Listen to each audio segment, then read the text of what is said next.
legendary werewolves of Ossory, a kingdom of early medieval Ireland, are the subject of numerous accounts in medieval Irish, English and Norse works.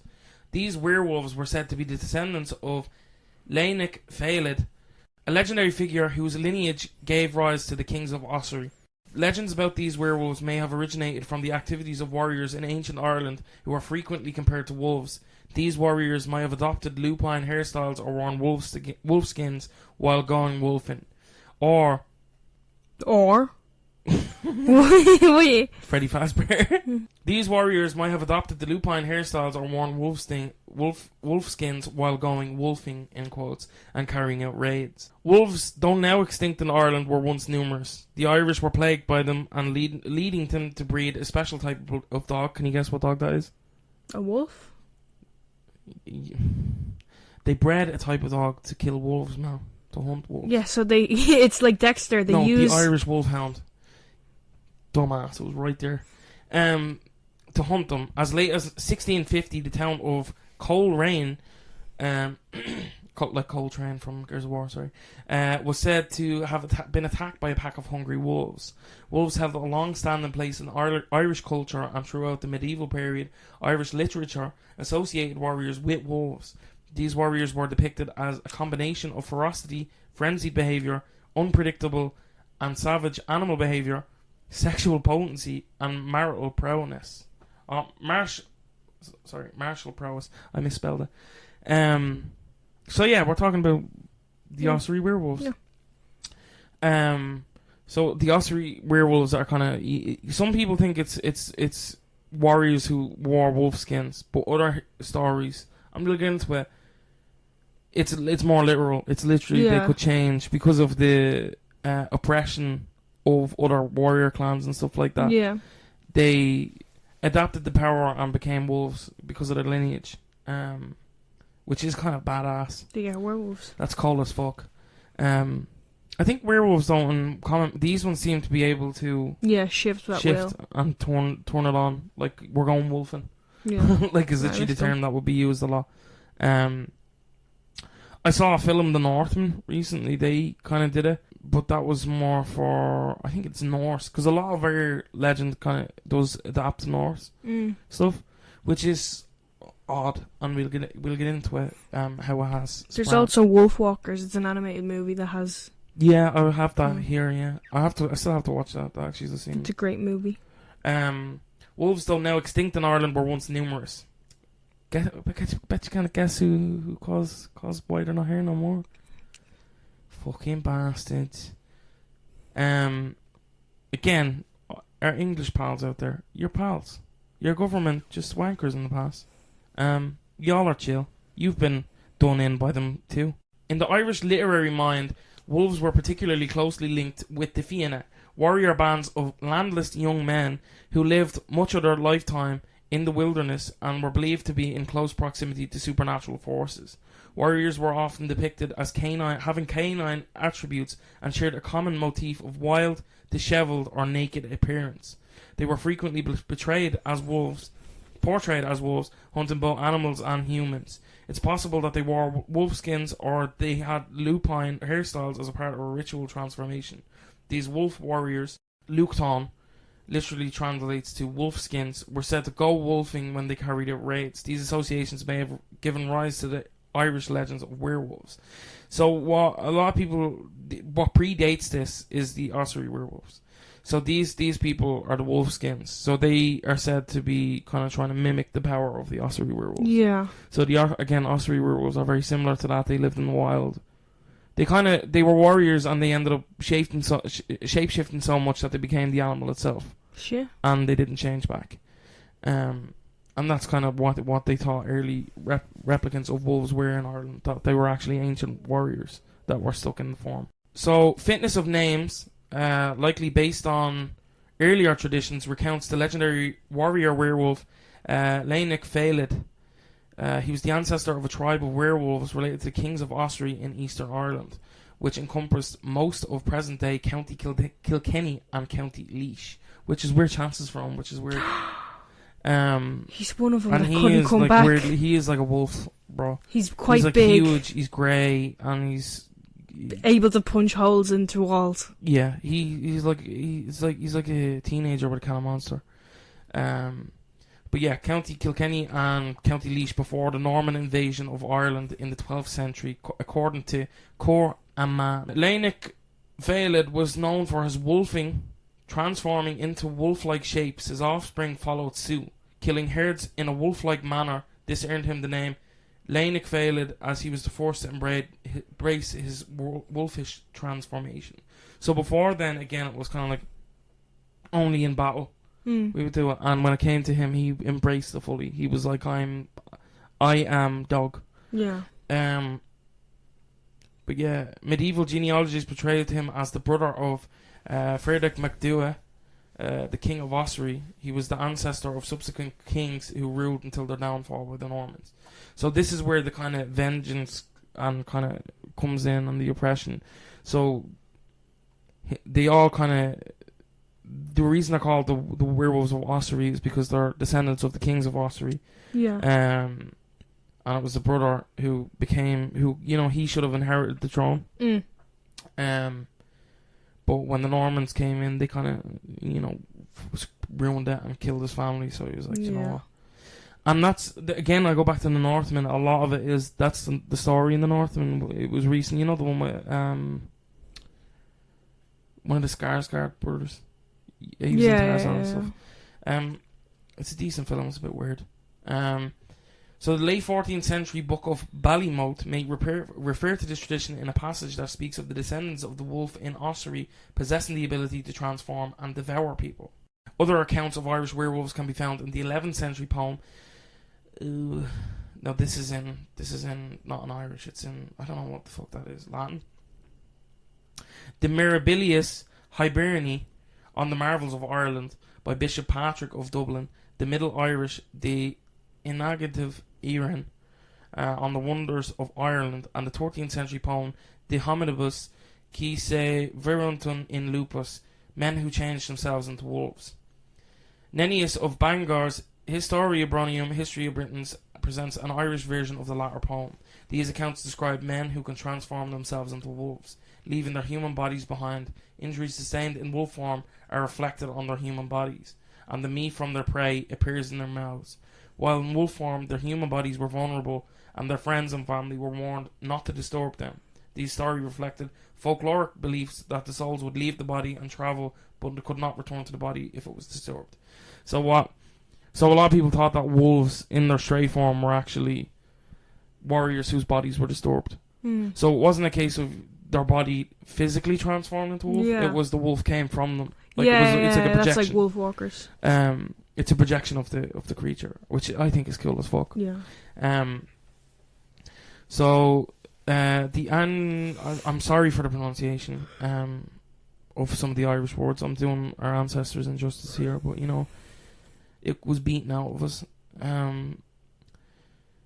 The poem The Aeonted of Erin mentions that the werewolves lived in Ossory, but this detail is omitted in the 13th century Norse work Conung's Skulja, King's Mirror. So now we're going to Norway. Describes the werewolves as humans who were once cursed as divine punishment for wickedness. According to the account, it is said that when the holy Patricius, St. Patrick, preached Christianity in that land, one clan opposed him more stubbornly than any other. They sought to insult him in many ways, both to God and to the holy man. When he visited them to preach the faith and discuss their assemblies, they adopted a plan to howl at him like wolves. St. Patrick prayed for God to punish the clan, resulting in them suffering a fitting and severe yet remarkable punishment. It is said that all members of the clan were transformed into wolves for a period and roamed the woods, feeding on the same food as wolves. However, they were worse than wolves, because they possessed the intelligence of men, but were just as eager to devour men as other creatures. The werewolves were not permanently transformed. They either took the form of a wolf every 7th winter, or were transformed for a 7-year period, after which they never transformed again. The Norse account is clearly based on the earlier accounts of the Ossory werewolves, though without mentioning Ossory, it draws from the lengthy account of the 12th century topographic Hibernica geography of Ireland by Gerald of Wales, appointed the Archdeacon of Brecknock in 1175. Gerald also worked as a historian and writer. He accompanied the future King John of England on an expedition in Ireland in 1185. Gerald's Topographia recounts the story of an unnamed priest who was travelling from Ulster to Meath when he encountered a wolf in the woods. To his astonishment, the wolf calms him and engages in a conversation about God. The priest begs the wolf not to harm him and urges him to explain. The wolf replies, "There are two of us, a man and a woman, natives of Ossory. Though the course of Natalis, a saint and abbot, we are compelled every 7 years to shed our human form and depart the dwellings of men. We assume the form of wolves, entirely abandoning humanity. At the end of this 7-year cycle, if we survive, 2 others are chosen to replace us, and we return to our homeland and our original human shape. Now my partner in this visitation lies dangerously ill, not inspired by divine charity to receive the consolations of your priestly office." The priest complied and performs the last rites over the sick female wolf. The male wolf then removes the wolf skin of the female, revealing an elderly woman beneath. This reassures the priest that he is not committing blasphemy. After the priest has given communion to the woman/she-wolf, the male wolf leads him out of the woods and delivers several prophecies about the future of Ireland and its English invaders. So the wolves kind of had premonitions and kind of warnings of what would come from future oppression. Subsequently, the priest was summoned to Synod Conved by the Bishop of Meath on Gerald's advice, which orders him to appear before the Pope. Gerald himself is unable to attend, but he receives news of the matter from the bishop's clerics. Gerald goes on to discuss the theological implications of a story, referring to the accounts of werewolves in Augustine of Hippo's 5th century work, The City of God. He reiterates Augustine's views on metamorphosis. We agree then with Augustine that either demons nor wicked men can neither create or change their natures, but those whom God has created can to outward appearance by his permission become transformed, so that they appear to be what they are not. The senses of men being deceived and laid asleep by the strange illusion, so that things are not seen as they really exist, but are strangely drawn by the power of those phantom or magical incantation to rest their eyes on unreal and fictitious forms. His account of the Ossory werewolves may also have had political undertones. His account of the Ossory werewolves may have also had political undertones as a metaphor for the Norman conquest of Ireland. Catherine E. Kharkov argues that the story implicitly portrays the Irish people themselves as being bestial in appearance, yet still redeemable through the Christian sacrament, as they were made in the image of God underneath it all. The old dying female werewolf can be interpreted as a personification of Ireland and a symbol of the passing of the old order from the native Irish church within its questionable practices to the English church. Ammon and the fitness of names recounted in the spoken histories of the Druids and the Bards, who remembered the lines of kings and spoke of a prince called Laenach Félid, whose brother Frederick was the king of Ossory or Ossory. His children and all the people of his tribe could come from that day forward, change themselves into wolfen form and raid the herds and homes of their enemies, going a-wolfing, as it was known, devouring cattle and people with equal lust. It is for this reason that the wolf shed became the banner of Ossory of old, the Ossory of old. And when an Osorian lived as a wolf, their human body lay still and cold at home as if though dead. They were then said to change into a wolf. Strict orders were given to friends not to touch or move the human body, for if it was moved to a place where the returning spirit could not find it, then the person was doomed to remain a wolf form for the rest of their life. Shit. An even older Irish legend recounts 3 werewolf women came forth from a cave once a year during the harvest feast to slaughter sheep and other livestock, and were finally lured to their doom by music. They were massacred so seriously. They were lured to their doom by music and massacred. So seriously were these stories taken that they came to the attention of the Vatican and received the seal of Pope Urban III, perhaps the first ever tale of a werewolf recorded in Christendom. So, as far as Christianity goes, werewolfism originated in Ireland. Yeah. Not originated, but that's the original stories that they had heard was in Ireland. I'm sure it predates in other places, but this, Irish culture is kind of, it is very steep. I had never before, I'd known of the Ossory werewolves. I've never known the full kind of aspect of them, and it's really impressive. And how what's the word? How kind of how much is transcribed and how much is written about it, and how well documented it is, even in terms of like the Vatican got involved and priests, and Saint Patrick at one point was led to one of the stories. So for it was 1182, then a priest by the name of Geraldus Cambrensis, or Gerald of Wales, a royal clerk to the British king, was making his way to the north of Ulster and down in Meath. Was making his way from the north in Ulster down into Meath as he was exploring the country and writing it all down for his topography. He stopped for a rest in the night, and darkness wrapped itself around the world. The fire was burning down to its embers. He could hear a gruff, throaty voice echoing from the darkness, asking for him to walk into the forest. Well, he could not, and he was terrified out of his wits with it. But after he calmed down a bit, he convinced the speaker to step forward into the light, and seeing what would only emerge but a mighty wolf of yellow fang and grey fur. The wolf told Geraldus that he was a coarse son of the tribe of Ossory, who was damned, sent forward two of the number of 7 years. So this is the actual story that I'm reading. So earlier it was just kind of like an impasse on what it was. So the wolf told Geraldus what he was the incursed son of the tribe of Ossory. He'd been damned to send forth two of the number of 70 years in the form of a wolf by Saint Natalis of Kilkenny, son of Angus MacNatry, king of Munster, 600 years before. As wolves, they would stay and live for 7 years until they returned home to be replaced by another couple.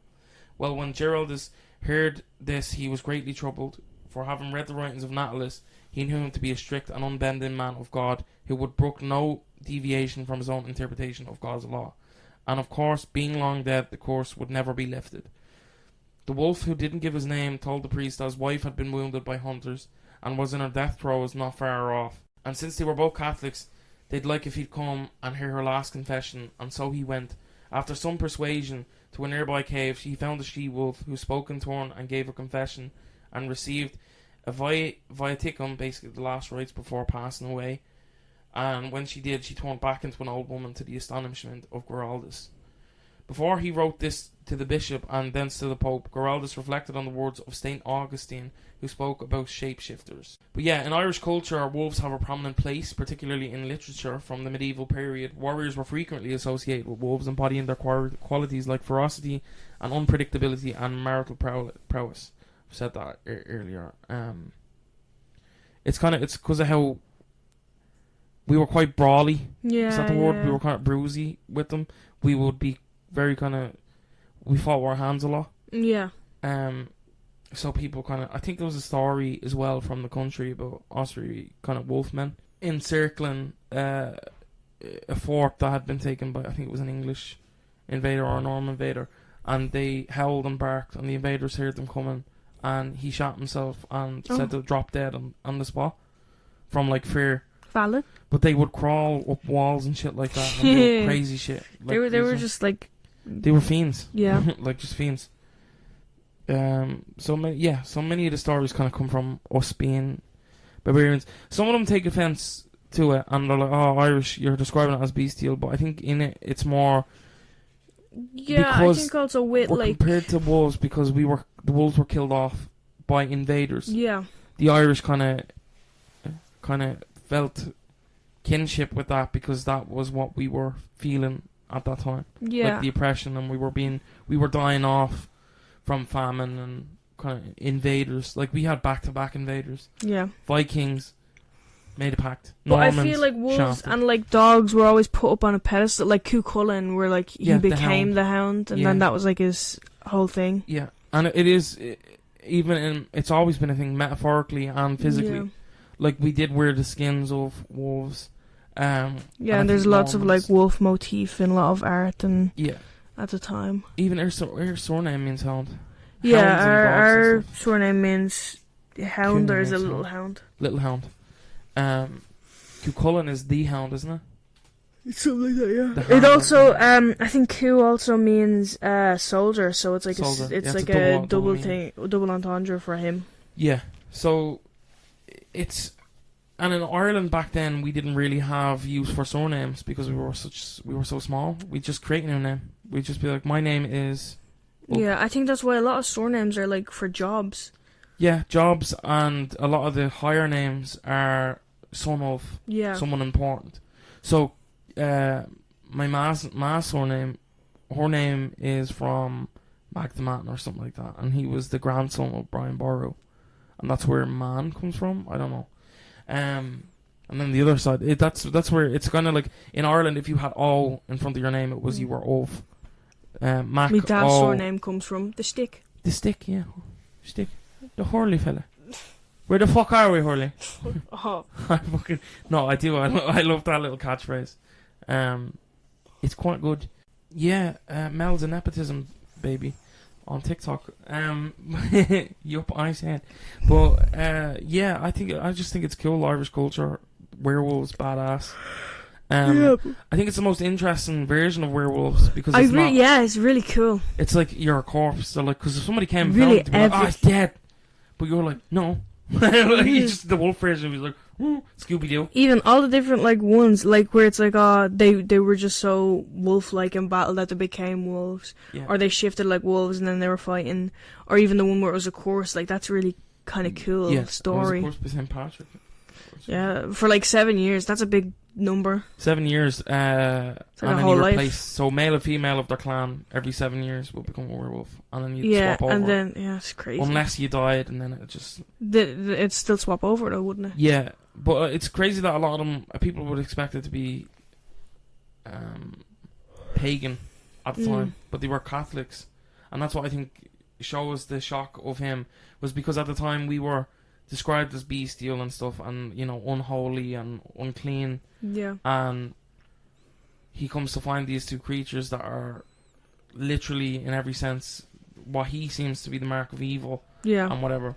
And here's one that's just looking to be put to rest peacefully, and treated like a human.